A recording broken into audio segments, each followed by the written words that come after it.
Good morning, everybody. Let me introduce three of our speakers. Uh, Carlos Uribe from Colombia, and Aiita Joshua from Uganda, and Priscilla Mundilo from Namibia.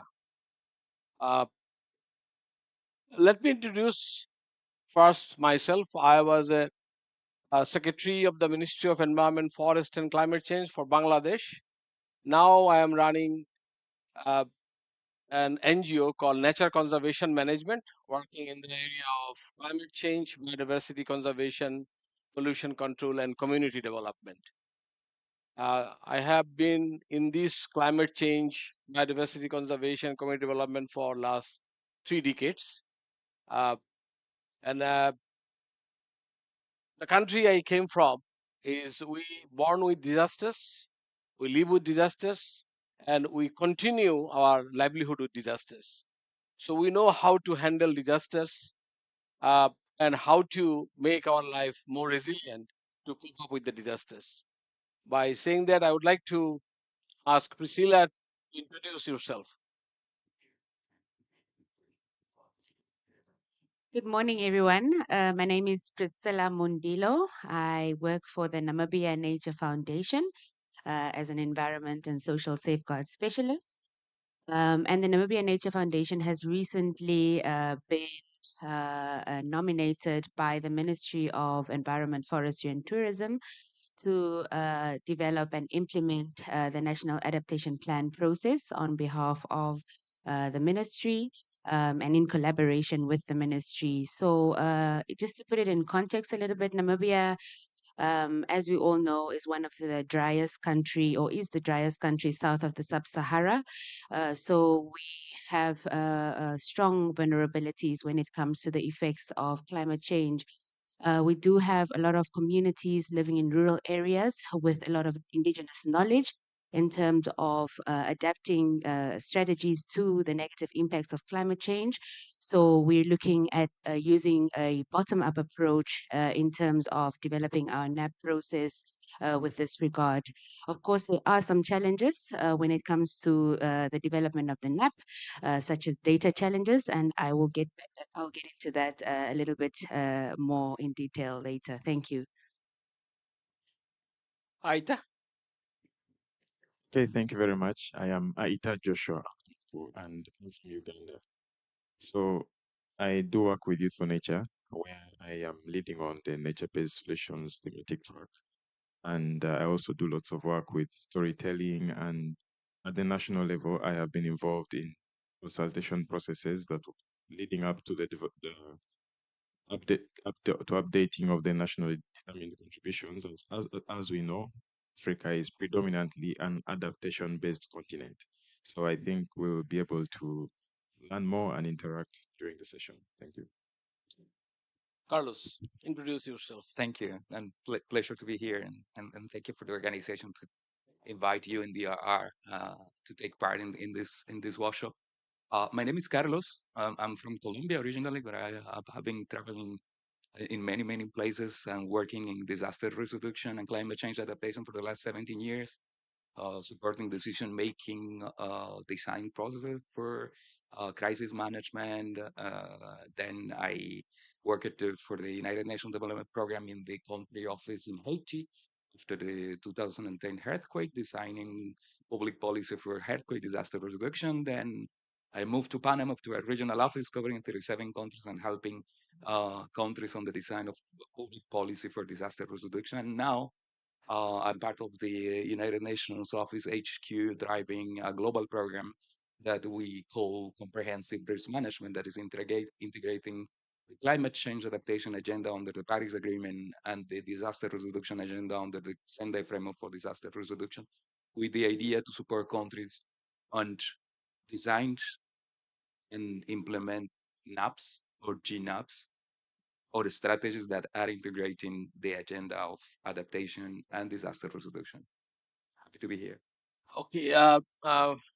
Priscilla, if you have anything like as an opening remarks, I would like to request you uh, to give your opening remarks. Okay, thank you very much. In terms of Namibia, our socio-ecological characteristics make it one of the most vulnerable developing countries. And in terms of statistics, we are the country that ranks the 60th most vulnerable country in the world and 86 least ready for climate change.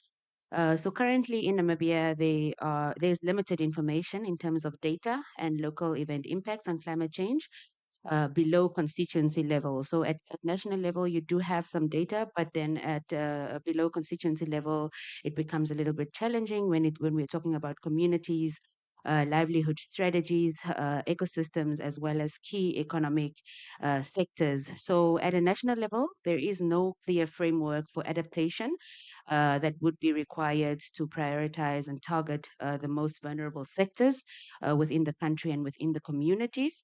And adaptation actions in the NDC are not clearly defined to guide sectoral planning for implementation towards our national targets. So, with the development process of our national adaptation plan in terms of disaster risk management, we really plan to develop preliminary sectoral and subnational adaptation strategies for key sectors, including municipalities, and this is really at local level, building local level toolkits on climate change and sectoral toolkits. We also aim to analyze the current and future climate change scenarios using dynamic downscaling models, as well as developing projections for each geographical zone under each of our mitigation and socioeconomic partner or pathway sectors. And then we also aim to assess the macroeconomic impacts of climate change under the different scenarios and also developing policy papers as well as ensuring that we have resource mobilization embedded or resource mobilization strategy embedded within our national adaptation plan.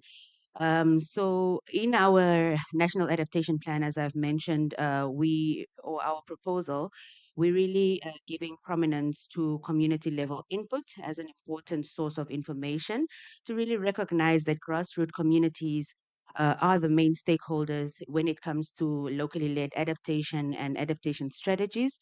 And activities that have been outlined look to support the intended actions under our disaster risk management section. Yeah. So yeah, thank you very much. I will hand over. Uh, to Aida for your opening remarks about Uganda National Adaptation Plan or the adaptation activities that you are doing. Okay, thank you very much. So in Uganda, right now, the main focus is on the national adaptation plan that is primarily on agriculture. As you know, that Uganda is predominantly nature-centric, and some of the key areas for adaptation have been revolving around agriculture down to ecosystems and energy and so on. So the priority is ranked from the most significant. Is the priority is ranked from that from what that connects to the socio-economic or the socio-economic livelihoods of people. And as of now, Uganda's NDCs particularly is mainly adaptation focused, and there's less of mitigation. Uh, over the past over the past months within last year and also from last year and part of this year, there have been ongoing discussions or consultations nationally, which involved youth consultations, private sector consultations in order to update the national adaptation plans. But some of the challenges and the loopholes that we've been having so far is how to define or quantify and even qualify locally led adaptation matrices. And about 2 days ago, I was on a panel where we were discussing about how we can establish clear and effective locally led adaptation matrices. Because one of the key factors that was being discussed when one of the key factors that was put in mind when discussing the national adaptation plan for Uganda was how it can be incorporated um, into the GDP per capita and so on. However, what we see at national level in the GDP does not reflect what we see on the ground. So these are some of the challenges we're still trying to look into, and hopefully working to address. But I should say it's work in progress, and I'm just more curious to also learn from what the other speakers have to say, and also I think the participants. Thank you. Okay, thank you. Over to Carlos. Can you just, the opening remarks, can you share your experience from Colombia or from any other countries on adaptation planning, adaptation activities, implementation, challenges and opportunities that you saw? Absolutely. Unfortunately, I cannot share experience from Colombia. I'm from Colombia, but I never had the opportunity to work in my country. That is a pity, but I will try to solve this. I have been to the Colombian pavilion and good conversations with them. Uh, our experience as UNDR implementing the Sendai framework for disaster reduction started in 2015 with a very centric on disaster management, disaster reduction, with a focus also on shifting the dynamics from this responding to disaster to reduce disaster, avoid creation of new risks. And with the time, we saw that was really important to bring the agendas of adaptation of the Paris Agreement and the disaster reduction. The way we see the things is climate is a disaster driver, is raising the number of disasters, and it is more frequent and more intense with more impacts, not only in affected people, but economic losses and non-economic losses. So it is important for us to bring both agendas together, where when we talk about disaster reduction, we need to talk also about climate change adaptation. And there is a common ground and a connecting tissue that could bring those agendas, particularly when it comes to the formulation of national adaptation plan. So we are working on this comprehensive risk management approach that is bringing the two agendas. So it's essentially technical support and technical assistance to countries with the idea to at least have an integrated approach for the implementation of national adaptation plans and the development of disaster reduction. If possible, in the phase of elaboration of those policy instruments, is to risk inform the national adaptation plan and to include the information about climate variability induced by climate change in the development of the disaster reduction policies. There is lessons learned and good practices emerging from different regions. We have been supporting in the Pacific region a sub-regional strategy that is bringing together both agendas on some of the countries. For example, in Tonga and Fiji, they decided to do a GNAP, a joint NAP. There is a NAP that is also serving as a disaster reduction strategy for the country. And there is also a governance architecture behind. And one of the advantages and maybe the good lessons we have is in Tonga, for example, the disaster reduction responsibility and climate change adaptations are under the same minister. They have two different implementing bodies, but they decided to adopt the sub-regional strategy, then to develop a joint action plan. There is two separate bodies that are implementing both agenda, but with certain degree of coherence and harmony, let's say. Another another good experiences is in the Caribbean, and I'm happy my colleague Leanne Roper is here in the room. Within the different technical assistance that we are giving to the countries, we organize together with the Caribbean Emergency Management Agency and the 5 Seas in the Caribbean a sub-regional workshop with 14 countries with the idea to really generate a common understanding of the benefit of bringing the two agendas together, adaptation and disaster reduction. And now, in the next phase, we are supporting 4 countries, Belize, Barbados, Trinidad and Tobago, and Guyana, with technical assistance directly seated at the Disaster Reduction Office and Minister of Environment, with the idea to do a policy analysis to see how this environment of policy instruments are enabling or not the implementation of a integrated approach, and also helping those countries, for example, Trinidad and Tobago, into with the idea to do a joint up, a JNAP. So one instrument that is having two functions: disaster reduction strategy and national adaptation plan. Okay, Okay. so yeah, we'll get back to you. I mean, now it's time to share experience of NAP development in Bangladesh and also NAP development in Zambia. Let me start with Bangladesh because I'm more familiar with the process, and then it would uh, my pleasure to share our experience with you. Uh, the country very small in size, but having a very large population, 170 million people, um, with a very small land size per square kilometer. I think 1,200 people in per square kilometer. So with this population size, though we have a GDP is 460 plus billion, and per capita income is almost 2,500. And growth rate is really very good, 7 plus. So that is with this. But what I mentioned to you, my opening statement that we born with disaster, we live with disasters, and we continue with disasters.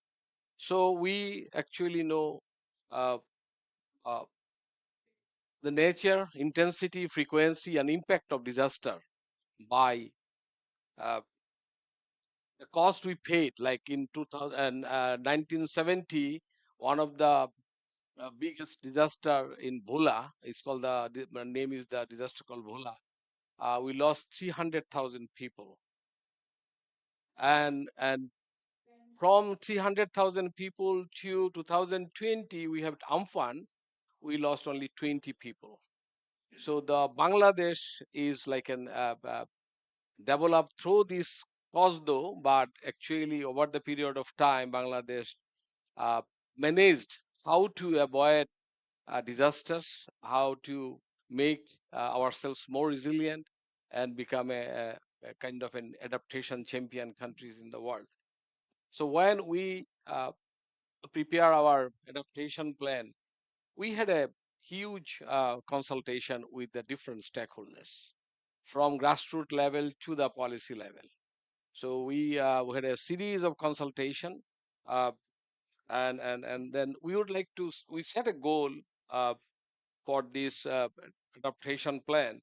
So protection against climate change vulnerability and also uh, climate change induced natural disaster, develop climate resilient agriculture for food, nutrition, and livelihood, develop climate smart cities, promote nature based solution, biodiversity conservation, forest conservation, bring the well being of community, good governance through integration of adaptation into national planning process, and ensure transformation of capacity building and innovation for climate change adaptation.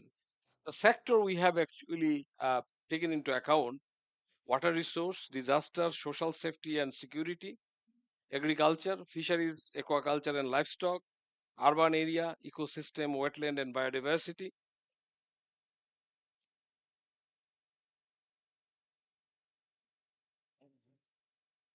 policies and institutions, capacity building, and of course innovation. But the problem is that when we developed this nutrition plan, we did not emphasize as a sector the health. The health is a major area we need to emphasize on, but it was came into the nutrition plan as a cross-cutting issue. Women also as a cross-cutting issue. So, and another area is displacement due to disasters. Nowadays, the displacement also lead to a modern slavery. That's we didn't emphasize on that sector. We saw it as a cross-cutting issues. And when we are saying that the nature-based solution, we didn't emphasize on the pollution. I mean, the high level of pollutions in one hand, and then in the other hand, you want to have a nature-based solution. I see there is a huge conflict between these two idea: nature-based solutions and high level of pollutions. Principle of this national level adaptation plan for Bangladesh, built on local evidence of adaptation and success stories, of course, failure and indigenous practices, investment from private sector. So that is also very important to involve the private sector in this adaptation planning. Financial integrity through monitoring and evaluation, and prioritize the sector and multidisciplinary approach, country-driven, participatory, gender-inclusive process, and process should be transparent and top-down and bottom-up approach. Both vertical and horizontal integration of national, subnational, and local plannings, and synergy with the national economic plan and also the disaster management plan. We have a few documents, very important documents called Delta Bangladesh Delta Plan 210, and also Mujib Climate Prosperity Plan 2030. These two documents, after the Bangladesh Climate Change Strategy and Action Plan that we developed in 2009, we have this very two important document to follow. The step that we have taken, setting the priority in the sector boundaries, stock taking for climate risk, vulnerability, and adaptation, analysis the gaps and challenges, selection of adaptation strategies, options, and priorities, preparation of adaptation actions and its implementation plan, formulating strategies for mainstreaming. We did also historical and future trends of analysis of climate risk and vulnerabilities. We have emphasized on three climatic factors: temperature rise, rainfall variability, and sea level rise. Uh, we have identified at least 13 types of hazards: river floods, drought, riverbank erosion, flash floods, urban floods, sea level rise, cyclone, tornadoes, storm surges, salinity, extreme heat waves, extreme cold waves, lightning, landslides, sea surface temperature, and ocean acidification. So, what we did a sector specific adaptation strategy, uh, considering the implementation strategy and adaptation monitoring and evaluation, so that the policy and planning process can do the monitoring and evaluation for the implementation of the projects and program based on the adaptation plan. And this adaptation plan also emphasizes on the reporting and verification. So what we are saying in the report, in the plan, whether that has been implemented and report back to the authority. We also develop the web-based monitoring tools. There is a plan for capacity development because there are new hazards are coming, new problems are coming, and there is a plan for again revising and updating NAP. So basically, Bangladesh NAPs came out from the understanding of community people and also understanding of the policymakers, experts, academics, yeah, women, youth, indigenous, and also disabled people. Let me try to provide you a short review of adaptation plan of Zambia. Zambia is a landlocked country, South African country. Population size is small in the sense that less than 20 million compared to Bangladesh. And GDP also quite small, 22.15 billion, and per capita income is less than half of the Bangladeshi people, like 1,138 USD. And this NAP, the Zambia NAP published in this year, October 2023, the Bangladesh NAP published in October 2022. So they have more time to review the NAP of other country with the similar nature of disasters, and they can also have the experience and knowledge from other countries to consider when they are developing this thing. There are 5 clear objectives for for Zambian NAP. They identify countries' climate change vulnerability. They develop the mid-term and long-term adaptation actions, and they integrate the climate change adaptation into national, sectoral, and subnational planning and budgeting.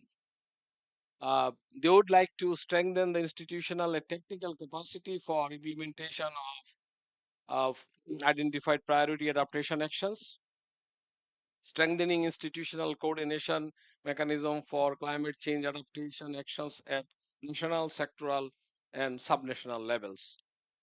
The fifth one is leveraging emerging opportunities for resource mobilization for implementation of adaptation action. When they did this thing, they also did their scoping study. So during their scoping study, they did the vulnerability assessment. They identified the adaptation priorities. They also identified the implementation strategies. They want to see the resource mobilization aspects and challenges, and they have developed a very good. I liked it. MELR: monitoring, evaluation, learning, and reporting. So it's not only the monitoring and evaluation. They also think that monitoring evaluation after that they have a scope to learn and report back to everybody. And they also follow the almost the same process like Bangladesh, but they actually mentioned in the document they have started the launching of this NAP process in 2014, and then again they relaunched in 2021. So when they received the fund from Green Climate Fund, so NAP implementation process builds on and they call the process NAPA, National Adaptation Program of Actions in 2007, and they have also National Climate Change Response Strategy 2010. They have a National Policy on Climate Change 2016. They also considered the Climate Change Gender Action Plan 2018 and Green Growth Strategy for Zambia. They also considered their NDC, updated NDC, and their eighth National Development Plan. So, based on all these documents, they have uh, identified the key result areas: strengthening institutional coordination and collaboration for adaptation planning, established a system for integration climate change adaptation into plan and budget, prioritize adaptation actions, strengthening capacities of planning authorities, sectors, and civil societies. Have emphasized on that climate data analysis, which Namibia also mentioned in her statement, climate finance, uh, gender transformative approach in the process, and use multi-criteria analysis and develop MELR, monitoring, evaluation, learning, reporting approach or framework for this. Uh, they develop the NAP as a communication strategy. Zambia take into account of key lessons learned from implemented project. So they are when they are talking about the considering their own documents, they also consider the past projects they have been implemented, and so that they can get the learning from there. Climate change, historical evidence, trends, and future projections. They emphasize on the eco-ecological zone of their country, of the regions, and they have projected changes in selected climate indices over Zambia. I like they have considered water as well, like Bangladesh, health, tourism, wildlife, transportation. So there are sectors a bit different than Bangladesh sometimes because we didn't put a lot of emphasis on wildlife, but they actually Zambia they have considered wildlife as one of their important area because of the tourism is one of their income sources. So this. Mm, the adaptation actions for climate hazards considered three types of climate hazards. We consider also three. They consider droughts, floods, and also windstorm. We consider drought, floods, temperature, rainfall, and sea level rise. Synergies between adaptation options and DRR, they emphasize on that issues also. Integration of climate change adaptation and gender in annual budgeting, implementation plan, particularly resource mobilization, institutional management, capacity building. Uh,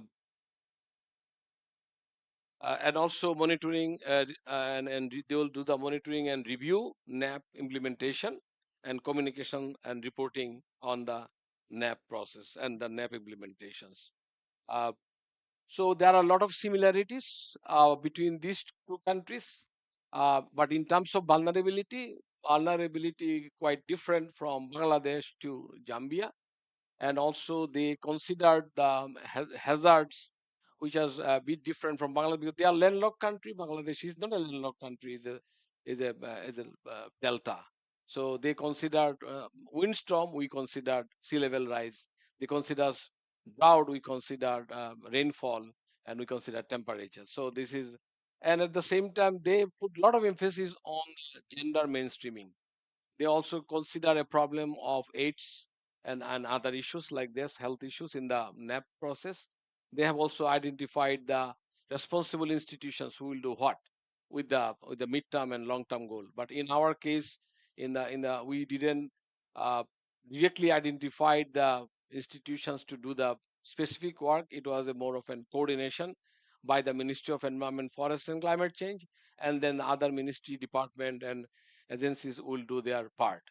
So, but if you look at the vulnerability, nature of vulnerability, even though the type of hazard is different, but the impact of vulnerability is huge on both the countries. By saying this, I would like to stop here, and according to the program, I'd like to ask audience if you have any response on this.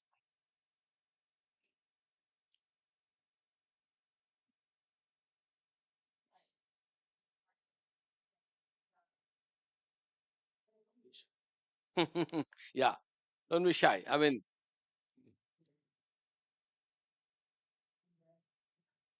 I was very interested in the combined reporting that you were talking about. Was that Trinidad and Tobago or Barbados?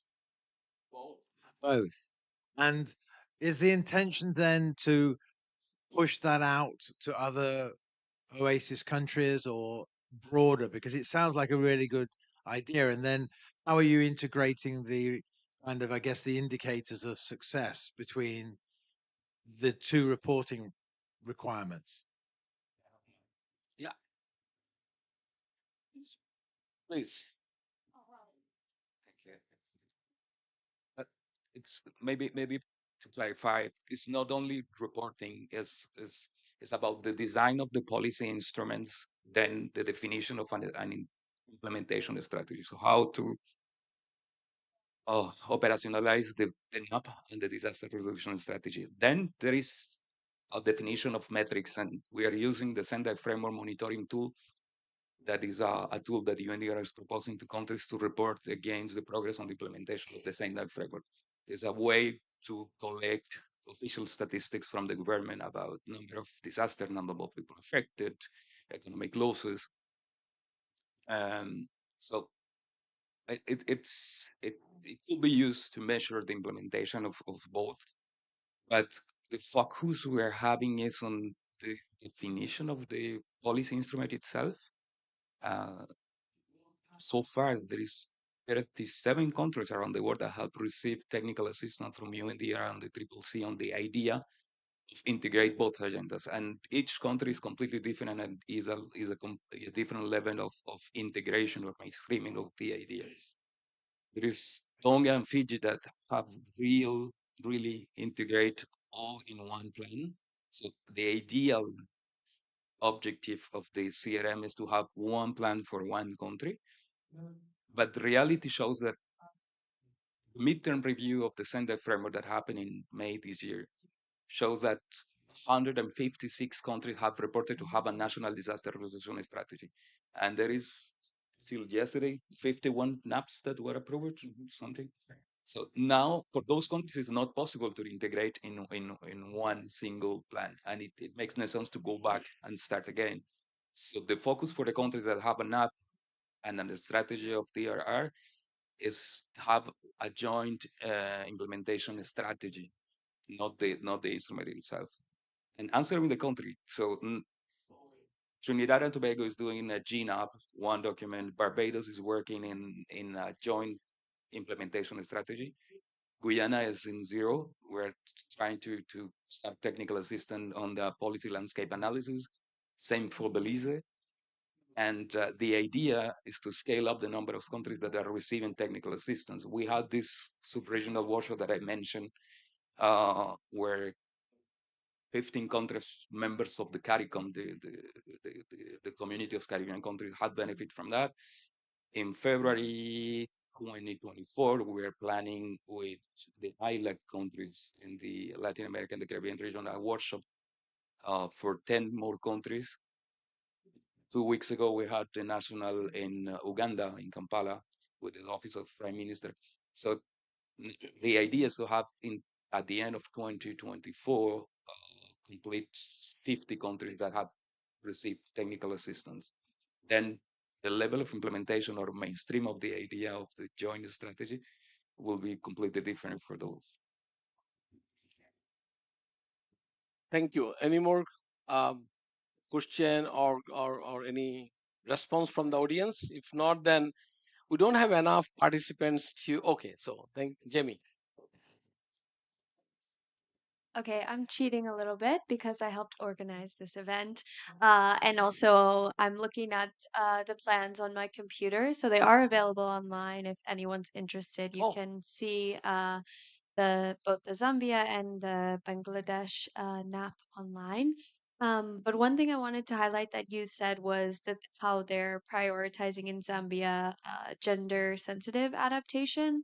I think that's really important. We know that women are one of the most vulnerable groups, and particularly also in Bangladesh. So you talked about heat as a priority, and women are particularly vulnerable there as well. So I wanted to just signal that as a strength of Zambia's. sure. Go ahead. Well, you did mention these two countries, Zambia and Bangladesh, and I was wondering the reason you put them together is because the source of funding was coming from. Would they have the same source of funding to be able to do the report on both of them? Yeah, yes, I think Zambia received fund from Green Climate Fund, Yeah. and Bangladesh also received fund from Green Climate Fund to Okay. prepare. So your report, you were mentioning where you can get access to the report. Which website you're looking at? ASU website? How do you get access to the report? Yeah, so honestly, if you just type it into Google, it will come up, but it's actually on the UNFCCC website. So they have published them from the UN Climate. So according to plan, we need to divide ourselves into three groups uh, in order to do some exercise on uh, this NAP process, NAP priority action identifications, and NAP implementations. I think we can do it two groups rather than three groups. So who's gonna be I think Priscilla and Carlos can lead two groups, and I will assist you. Aiita will assist Priscilla, and from the audience, uh, I think you can say one. There would be one group, and then the two. There's two. So 1, 2, 1, 2, 1, 2. So okay, 2, 2. Okay. So is there a breakout room? Do you have a breakout room, or we can do it here? Okay, then fine. Thank you.